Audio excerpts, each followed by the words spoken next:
Café Central. Aqui, o café é servido com sabor à informação. Café Central. Café Central hoje com o embaixador Fernando Anu, como de resto temos vindo a divulgar a anunciar ao longo desta manhã informativa. Vamos olhar o mundo, vamos falar de várias questões, acontecimentos, factos que estão a marcar este início de um novo ano, 2024 também, que vai ser o ano de todas as eleições. Dr. Fernando Anu, eu queria que começássemos por um tema que está na atualidade, uma crise que se instalou, digamos, na Agência das Nações Unidas para os Refugiados Palestinianos. Há a denúncia de que alguns trabalhadores temporários dessa agência estarão envolvidos no ataque do Hamas no dia 7 de outubro. Portanto, isto está a ter, enfim, a conhecer alguns desenvolvimentos. Alguns países já anunciaram, digamos, o corte do financiamento a essa agência humanitária. Guterres, naturalmente, está a tentar convencer esses países a manter, digamos, o financiamento até o desfecho das investigações. Como é que tem acompanhado? Portanto, é mais uma crise. Israel também está a avançar com uma investigação a alegados casos de violação sexual quando desse ataque do Hamas no dia 7 de outubro. Digamos que as coisas não estão fáceis neste momento para as Nações Unidas. Bom dia, Carlos, bom dia para os ouvintes. Agradeço o facto de me terem convidado para, enfim, pronunciar sobre estes temas. Este tema que acaba de enunciar é um tema difícil, como diz, neste momento para as Nações Unidas. A Agência dos Refugiados é uma agência, é a primeira das primeiras agências a ser criadas no quadro do sistema das Nações Unidas. Ela foi fundada logo a seguir à Guerra de 48, chamada Guerra da Independência de Israel, em que muitos dos palestinianos se viram obrigados a abandonar, ou foram expulsos, melhor dizendo, pelas tropas israelitas, e esta agência existe desde essa altura. É uma agência que tem trabalhado bem na proteção dos palestinianos e dos direitos dos palestinianos, e quando dizemos bem dentro da medida dos condicionantes existentes. Eu penso que neste momento deveremos ter um bocadinho mais de calma e aguardar pelo fim das investigações que estão a ser feitas, e se de facto houve ou não houve elementos infiltrados, diria assim, do Hamas e que terão participado no ataque de 7 de outubro. Mas mesmo que assim seja, não penso que seja porque tenha havido uma utilização ou uma infiltração por parte de alguns elementos. A agência tem mais de 3.000 funcionários e, portanto, neste momento Israel acusa eventualmente 12, 9 mais seguramente, e, portanto, não penso que seja por aí que todo o trabalho da agência tenha que ser posto em causa.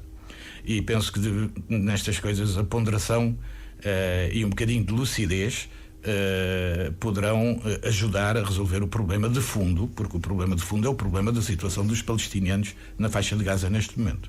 Portanto, e se houver de facto esse corte no financiamento por parte de alguns países, França, Canadá, Estados Unidos e outros tantos, isso pode naturalmente acicatar ainda mais, ou seja, pode complicar ainda mais a situação humanitária na faixa de Gaza. Em absoluto, porque grande parte do financiamento vem desses países e de outros, diríamos, países ocidentais, comumente designados como países ocidentais, que têm uma grande participação nos fundos dessa agência e que, de imediato, pelo menos, não estamos a ver uma substituição desses fundos, que poderia até, por uma questão de solidariedade, ser feita por alguns países árabes, mas, no entanto, não é isso que está a acontecer.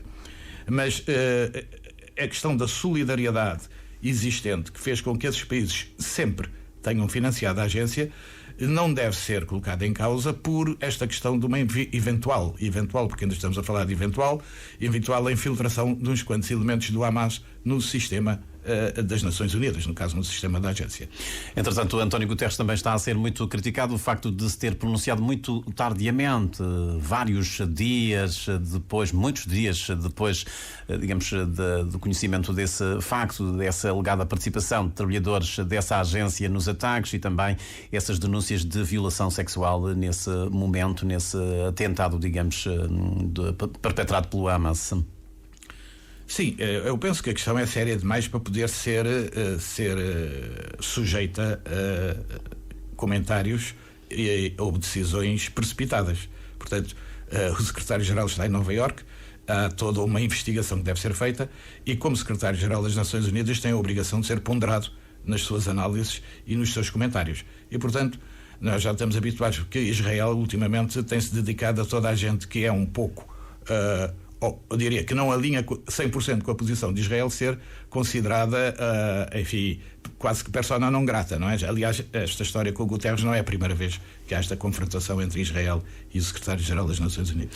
Já que estamos a falar do Médio Oriente e da faixa de Gaza, fala-se também no acordo que irá permitir a libertação dos reféns.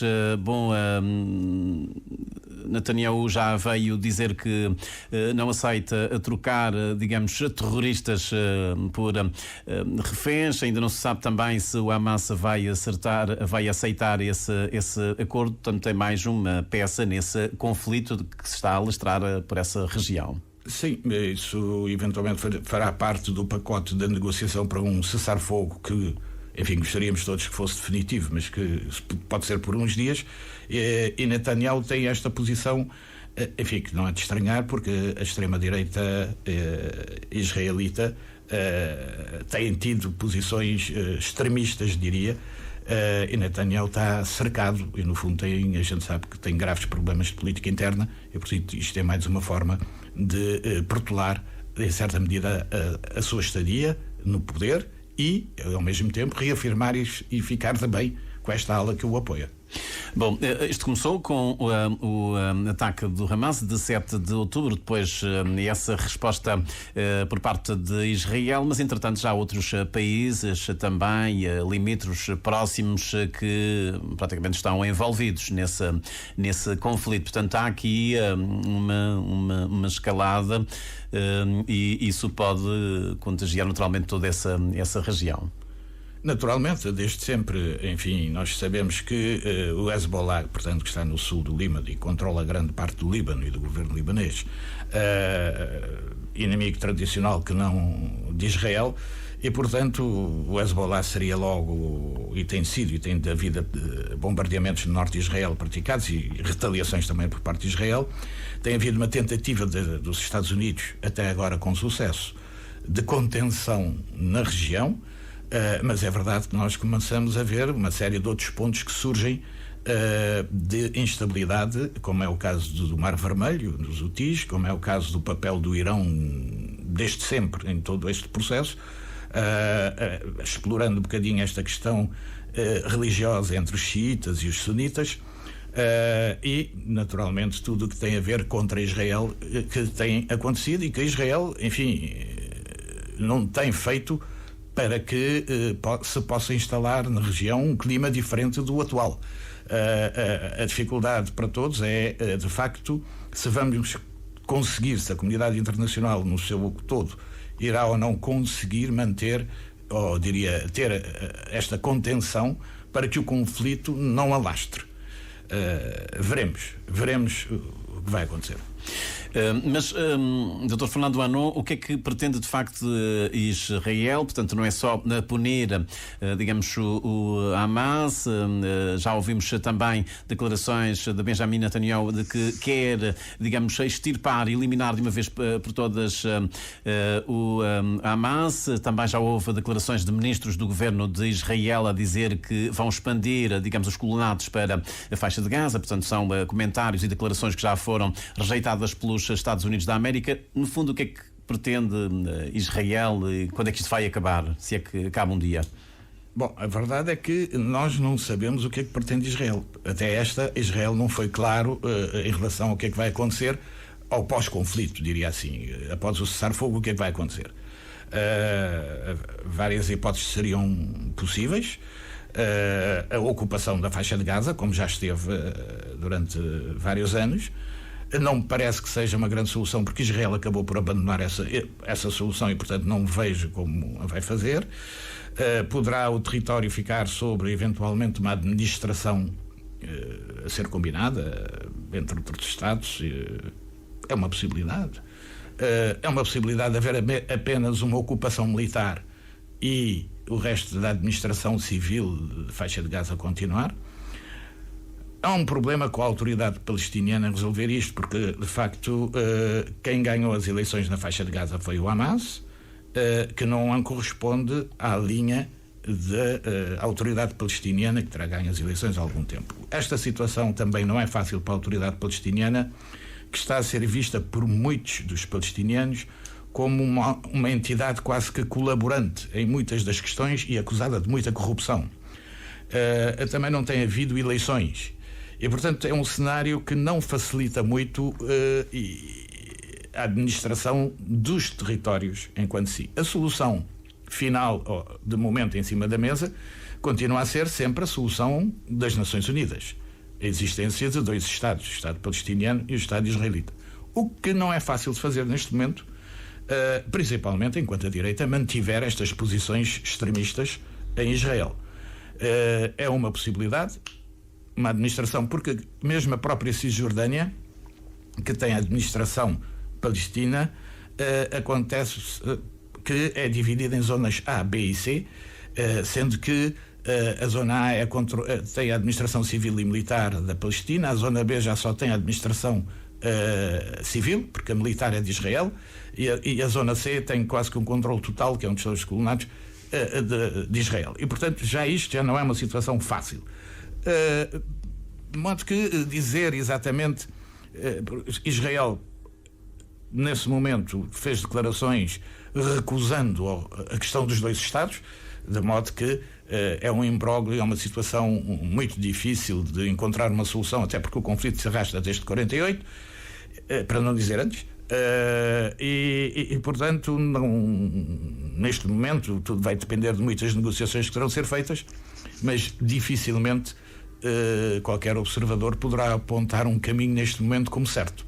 Uhum. E em relação ao processo que foi movido pela África do Sul no Tribunal Internacional de Justiça, pode ser o início, digamos aqui, para um caminho, abrindo um processo para apaziguar, pelo menos a denúncia de genocídio que foi feita pela África do Sul. Há esta decisão do Tribunal Internacional de Justiça de avançar com algumas medidas que Israel terá que adotar e de respeitar. Haverá relatórios periódicos. O que é que podemos dizer em relação a essa decisão do Tribunal Internacional de Justiça? Bom, o Tribunal Internacional de Justiça, portanto, decretou umas medidas cautelares, uma vez que o crime de genocídio não ficou provado e todo o processo levará algum tempo.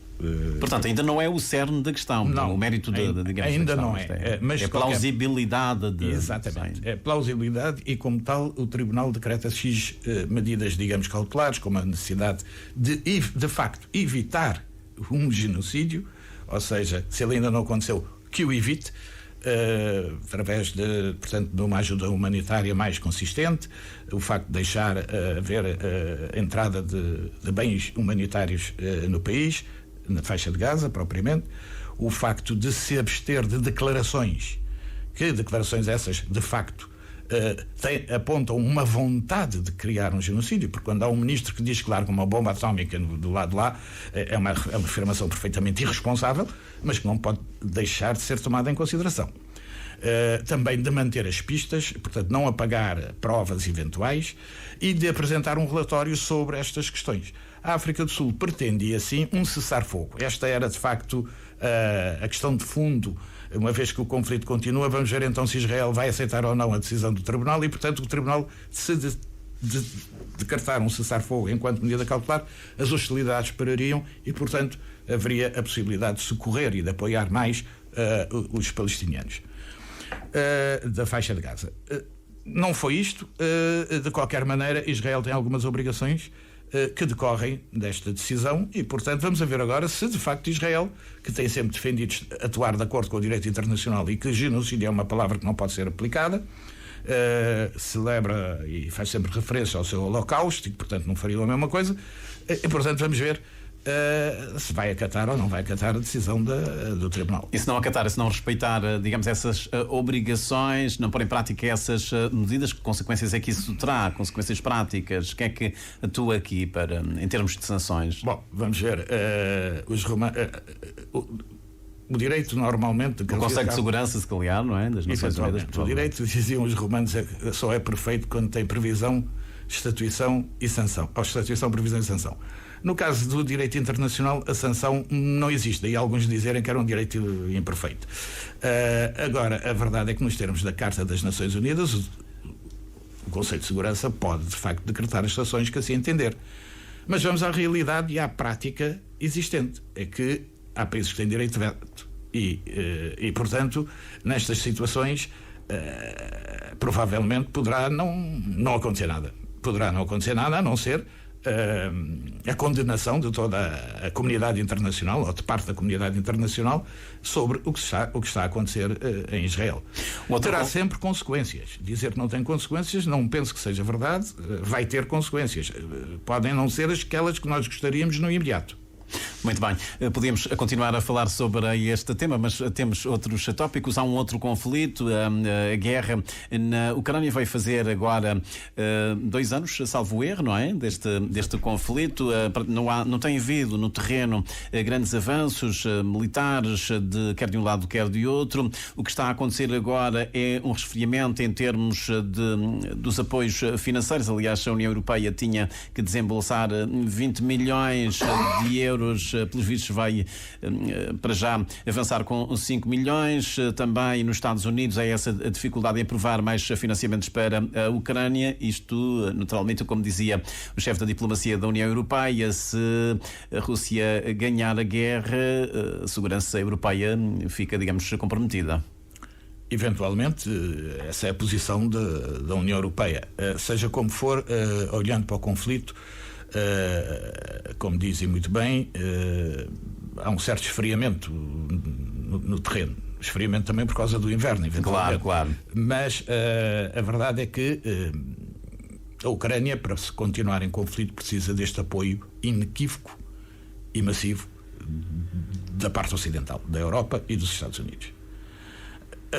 A Europa não consegue substituir-se aos Estados Unidos em termos de armamento e de fornecimento durante um longo período. Por uma questão breve poderá fornecer, como vai fornecer agora os tanques, fala-se que de fornecimento eventualmente da aviação e dos F-16. Ontem havia sempre uma grande cautela devido às declarações feitas pela Rússia sobre a eventual entrega de F-16 e, portanto, a verdade é que... Mas Macron já veio dizer que é melhor a Europa se organizar porque, no caso, por exemplo, de Trump regressar ao poder e houver uma decisão de corte desse financiamento para que, enfim, a Europa possa substituir, no fundo, os Estados Unidos. Sim, mas, no fundo, o que eu penso é que, se tal acontecer e se Trump eventualmente chegar ao poder e o conflito ainda existir, eu penso que estarão criadas as condições para negociações de paz.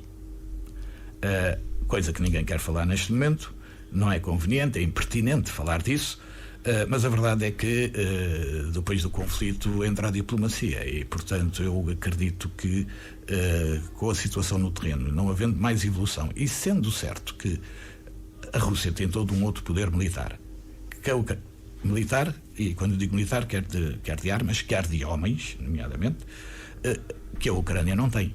Tem uma população muito, muito menor e, portanto, se não tiver um apoio militar e aqui com um avanço tecnológico que lhe pode ser fornecido pelos países ocidentais e pelos Estados Unidos da América, dificilmente vai conseguir manter. E, portanto, há que reconhecer os factos no terreno.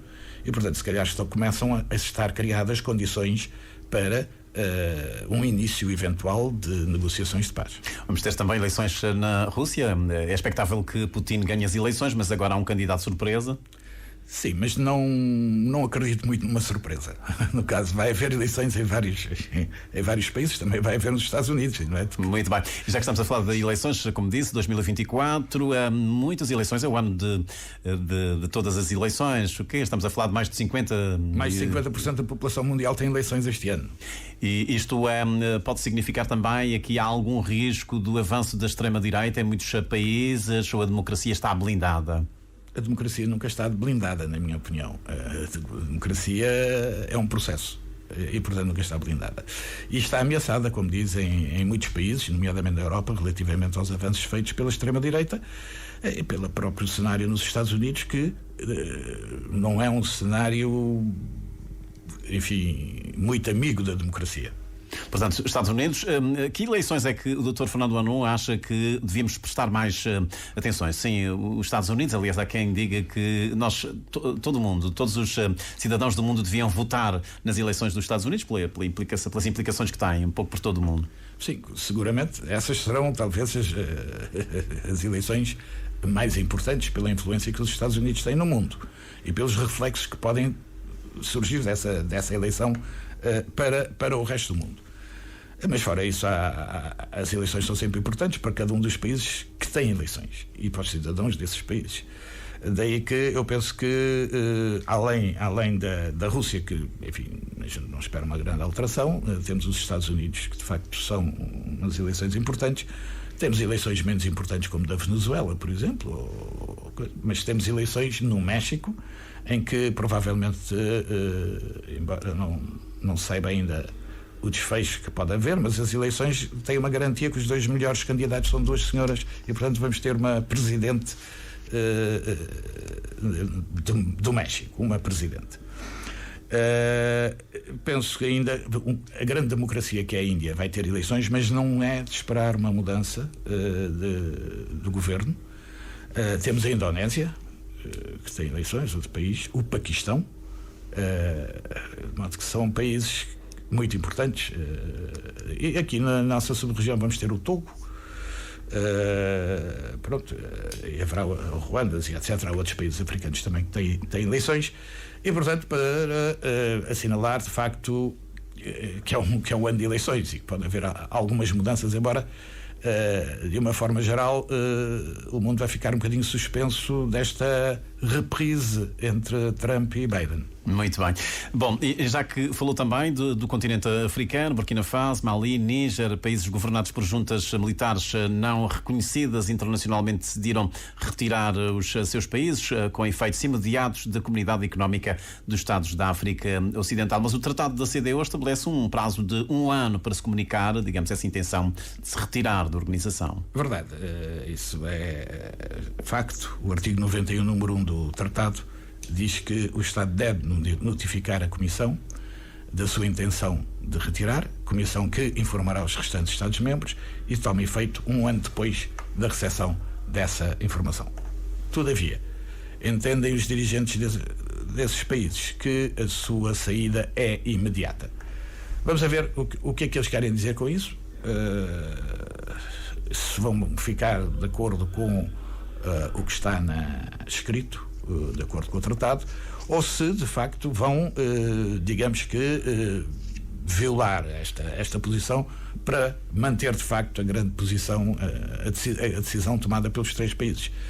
Enfim, seja como for, é mau para a CEDEAO, é uma fragilidade para a CEDEAO, é mau que estes países saiam, porque são países importantes no quadro da CEDEAO, fazem cerca de 10 milhões de habitantes ou mais, portanto são países importantes com uma grande extensão. Mas a CEDEAO continua a dizer que está empenhada em encontrar uma solução mais, digamos, diplomática para se restaurar a ordem constitucional. Nem poderia dizer outra coisa, não é? Nem poderia dizer outra coisa, porque de facto eu acho que há um erro de base.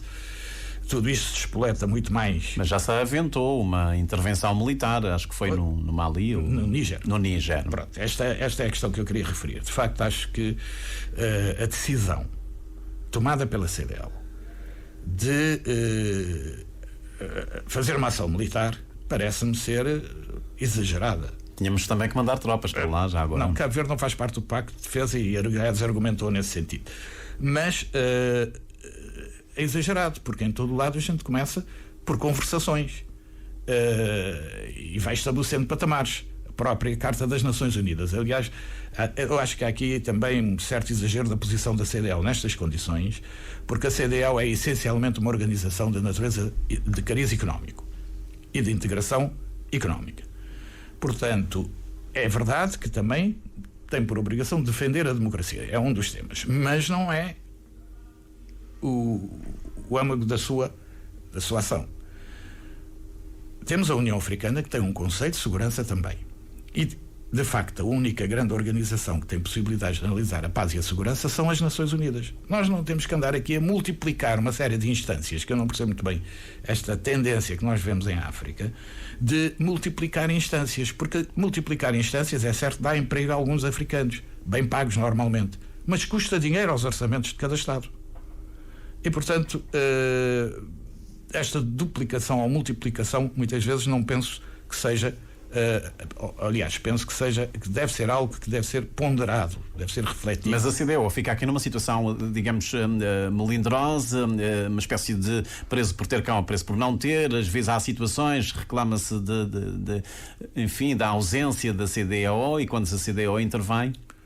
Pois, mas esta decisão foi a primeira vez que houve uma decisão da CDAO de intervir diretamente no seguimento de um ato, de um golpe de Estado. Não tinha havido a Gâmbia, cujo presidente não quis aceitar